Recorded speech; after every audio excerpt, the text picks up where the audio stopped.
So the iPhone 14 Pro is one of those iPhones that I look at and it's probably one of the best phones you could probably buy. It's one of the best iPhones out there right now, but there are some reasons why I think the iPhone 14 Pro will never be perfect, and whether this is a brand new device like it is now, or even a couple years from now when it's a couple $100s cheaper than what it is now in the brand new market, I still don't think that iPhone is going to be a perfect iPhone. Unlike phones like the 13 Pro, the 11 Pro, those iPhones were really, really good. The biggest problem, I would say, and the biggest reason why I look at the iPhone 14 Pro and why this could potentially not be the perfect iPhone is because of its lack of SIM card tray. I think this was something that was very, very weird. I don't know why Apple did this. And this isn't the reason why why this iPhone isn't perfect. But I do think because this specific device was almost good in every single area except for that specific SIM card tray being removed, it was a very, very weird decision from Apple, and I don't really understand why they did that. They should have just went through, kept that SIM card tray on all those iPhones, and then maybe more people would have, a lot of people already bought them, but that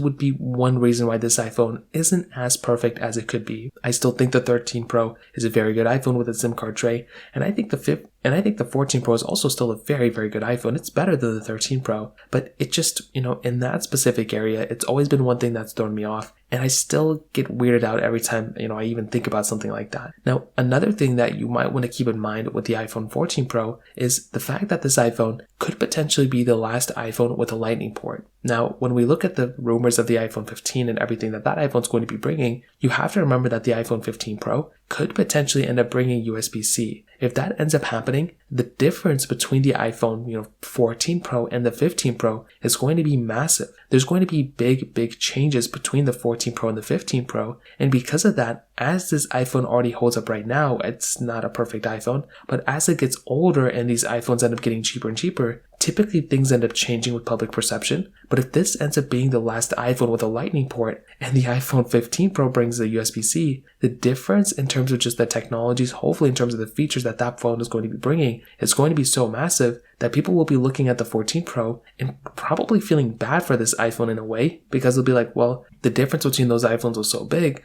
that it's pretty crazy that Apple would to go ahead and even release the 14 Pro and not give it these features that the 15 Pro has. So I do think there's going to be things like that happening too. Hopefully with USB-C, there brings a lot of other things too. I guess we're going to wait and see what happens in the next couple of months. But typically, those are basically the main reasons why I think the 14 Pro pretty much will never be a perfect iPhone. If you have any other thoughts or questions, let me know in the comment section below. Hit the like button, that'll mean so much, but definitely hit that subscribe button. More importantly than everything else, I love every single one of you guys. Hopefully I'll catch you guys in the next video. Peace out till then.